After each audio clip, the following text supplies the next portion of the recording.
A respeito de função do sistema nervoso autônomo, primeiro você tem que entender o detalhe. A maioria dos órgãos está sobre um tônus autonômico. Por quê? Porque, vê bem, vamos pegar aqui coração. Coração recebe fibra simpática? Recebe fibra simpática. E recebe também fibra parasimpática? Recebe também. Então a maioria dos órgãos tem inervação simpática e parasimpática. Isso está numa balança. Se você estiver numa situação de repouso e digestão, pesa mais para o lado do parasimpático. Se você estiver numa reação de luta ou fuga, coitado aí do rapazinho fugindo da cobra, então pesa mais o simpático. Vê como é que é fácil de decorar? Quando você toma um susto, começa com a letra S, ativa o simpático, começa com a letra S. Então, susto, simpático, S. O susto te prepara para uma reação de luta ou fuga. Se você for inteligente mesmo, fuga. E o parasimpático te prepara para repouso e digestão. Agora aqui dá para a gente brincar um pouquinho, quer ver? Funções do sistema nervoso autônomo. Como é que é importante entender a fisiologia.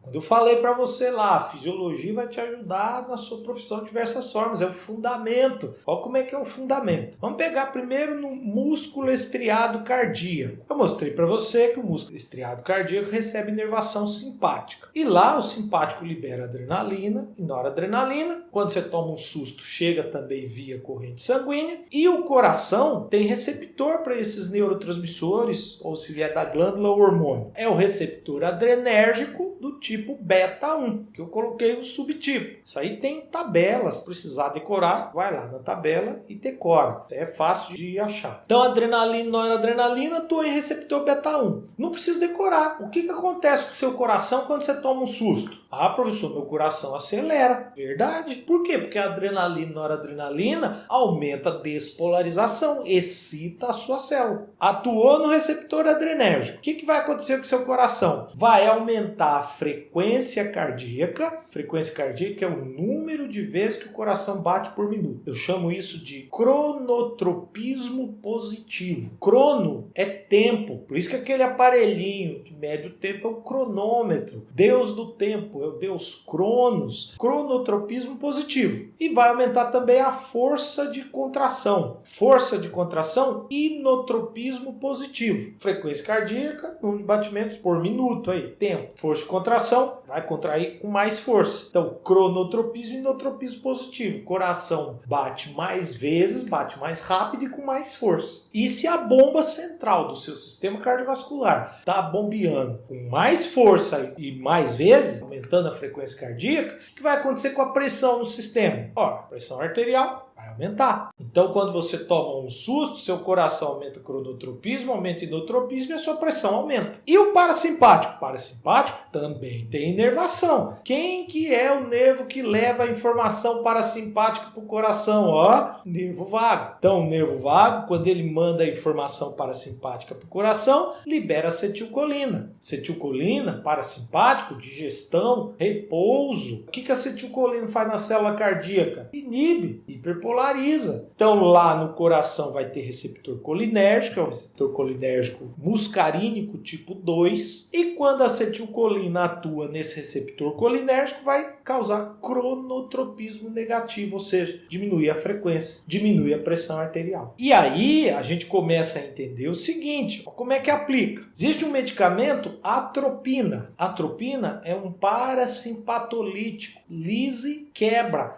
a ação do parasimpático.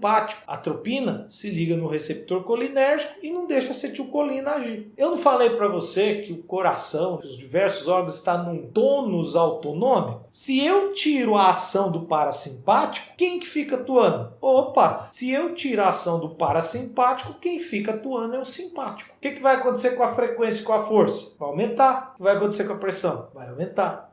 Então se eu tomar atropina, minha pressão aumenta? Sim, pressão aumenta. Quanto que é usado? Por exemplo, pacientes que vão ser submetidos à cirurgia e sofrem anestesia geral, o metabolismo diminui. O metabolismo diminui, a frequência cardíaca pode diminuir muito, inclusive levar a uma parada cardíaca. Então, na medicação pré-anestésica, entra junto a atropina. Atropina para quê? Para quando der anestesia, vai diminuir o metabolismo, vai induzir o plano anestésico, porém o coração vai estar protegido. O que é o protegido? Mesmo com o metabolismo diminuído, vai estar sob a ação do simpático, parasimpatolítico, lisa e quebra a ação do parasimpático. Propranolol é um exemplo de um simpatolítico. Lise, quebra a ação de quem? Do simpático. O propranolol, ele se liga no receptor beta e não deixa adrenalina e noradrenalina atuar no receptor. Se não deixa adrenalina e noradrenalina atuar no receptor, a ação do simpática está bloqueada. Simpatolítico, quebra o simpático. E, portanto, o coração fica sob efeito de quem? Do parasimpático. O que o parasimpático faz no coração? Diminui a frequência. E se diminui a frequência, o que acontece com a pressão? Pressão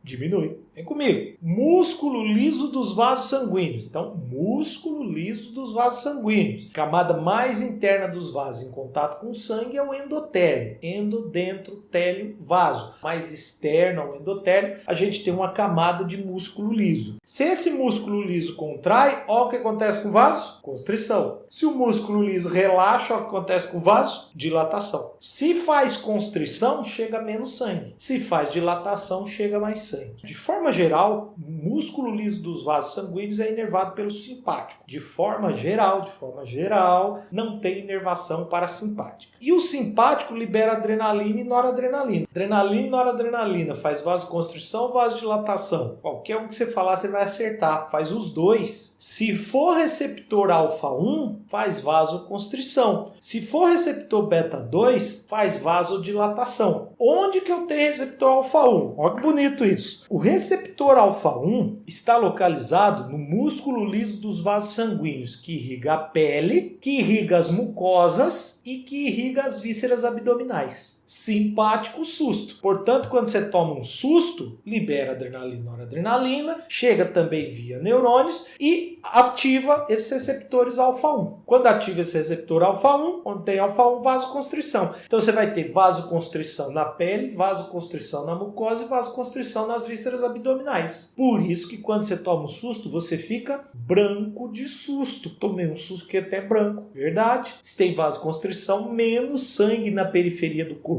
e menos sangue nas vísceras abdominais. Nesse momento você não tem que fazer digestão. Cachorro bravo vindo na sua direção, você tem que fugir. E onde é beta-2? Beta-2, vasodilatação. Alguém pensou nisso?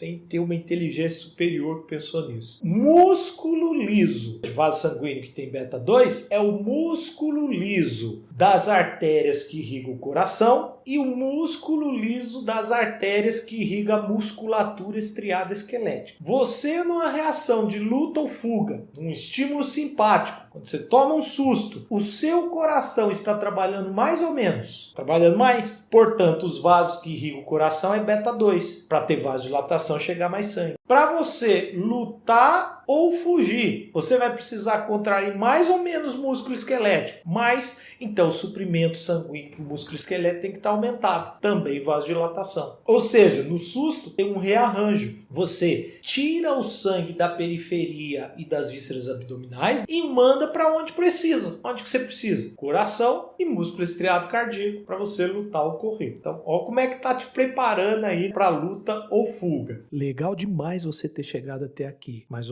não fica com dúvida. Coloca aí embaixo que já respondemos. E aqui é o ponto onde temos um pequeno passo para um estudante de fisiologia e um grande passo para o professor que vos fala. Ajuda aí, se inscreva no canal e senta o dedo no joinha. É de graça para você e valioso para mim. Compartilhe este conteúdo com alguém que possa se beneficiar dele. Bora para a próxima aula.